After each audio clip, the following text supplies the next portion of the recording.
यह समय खासकर चुनौतीपूर्ण है। ऐसे समय का सामना करने में हमारी मदद करने के लिए आध्यात्मिकता क्या भूमिका निभा सकती है?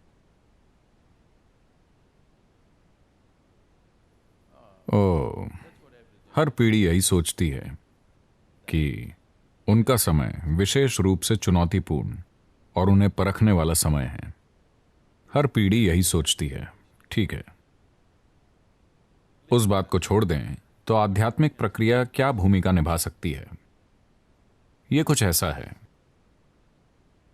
अगर आप कुछ भी अच्छी तरह करना चाहते हैं, मान लीजिए कि आप अच्छे से ड्राइव करना चाहते हैं, तो आप अपनी कार को जितना अच्छे से जानते हैं उतना ही बेहतर आप उसे चला पाएंगे। क्या ऐसा है? हाँ, क्या ऐसा है? तब यह आपके लिए भी लागू होता है। The better you know this one, the better you can deal with it. जितना बेहतर आप इसे जानते हैं उतना बेहतर आप इसे संभाल सकते हैं, उतना ही बेहतर आप इस जीवन की प्रक्रिया को चला सकते हैं। बस इसे सतही तौर पर जानकर आप बहुत अच्छा नहीं चला पाएंगे। अगर आपको बस अपने ऑफिस जाना है तो शायद आपको बस यही जानना होगा कि स्टीयरिंग व्हील कहाँ है और 2 या 3 पेडल कहाँ है।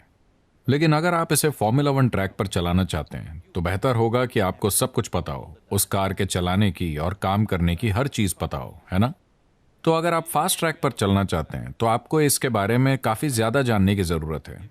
अगर आप बस किसी तरह जिंदा रहकर चले जाना चाहते हैं तो आपको इसके बारे में ज्यादा जानने की जरूरत नहीं है। मेरा मानना है कि जब आप खुद को उदयमी कहते हैं तो आप फास्ट ट्रैक पर होने की योजना बना रहे हैं। अगर आप फास्ट ट्रैक पर होना चाहते हैं तो इसकी ऐसी कोई चीज नहीं होनी चाहिए जो आप नहीं जानते। आपको पता होना चाहिए कि इसे कैसे चलाना है। जब मैं सबसे अच्छा कहता हूं, देखिए, अभी अगर मैं अपनी आंखें बंद करूं और यहां खड़ा रहूं और कोई इस हॉल में आता है तो मैं आपको बता सकता हूं कि इस हॉल में कैसा इंसान आया है। इसके साथ अपने ऑफिस में आप अच्छा कर सकेंगे, है ना? हाँ या ना? आपके ऑफिस में कोई अंदर आया, अगर आप बस उसे देखते हैं तो आप जान जाते हैं कि आपके ऑफिस में कौन आया है। क्या यह एक बड़ी बात होगी? ओह, मुझे क्या करना होगा, मुझे कौन सा महान योग करना चाहिए? नहीं, ये एक योगी का गुण नहीं है।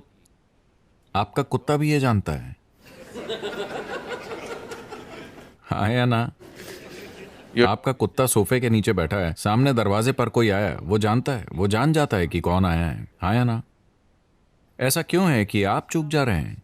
मैं पूछ रहा हूं, आप इसलिए चूक रहे हैं क्योंकि आपने अपने दिमाग को बुरी तरह से अस्त व्यस्त कर रखा है। अगर आप इसे ठीक से संभालना सीख लेते हैं तो आप देखेंगे कि इंसानी बोध ऐसा है कि आपको हर छोटी बड़ी चीज के लिए संघर्ष नहीं करना पड़ेगा। जीवन में आप जिस तनाव और बकवास से गुजर रहे हैं वो सिर्फ इसलिए है क्योंकि इसकी पर्याप्त खोज नहीं की गई है। तो आध्यात्मिक प्रक्रिया का मतलब ऊपर देखना या नीचे देखना नहीं है, इसका मतलब है भीतर की ओर देखना। क्योंकि जितना ज्यादा आप इसके बारे में जानेंगे उतना ही कुशलता से और उतना ही सफलता से आप इसे चला पाएंगे। इससे कोई फर्क नहीं पड़ता कि आपकी क्या डिग्रियां हैं, इससे फर्क नहीं पड़ता कि आपने अपने सिर में क्या जानकारी इकट्ठा कर रखी है। मूल रूप से आपकी सफलता इससे तय होती है कि ये अभी कैसे हैं। हाँ या ना? और How to keep this one in the highest possible इसे कैसे सतर्कता और संतुलन, उल्लास और संभाव के उच्चतम संभव स्तर पर रखा जाए। अगर आप ये नहीं जानते हैं तो आप सिर्फ संयोग से ही सफल होंगे, और अगर आप सफल होते भी हैं तो वैसे भी आप सफलता को भुगतेंगे, आप उसका आनंद नहीं लेंगे।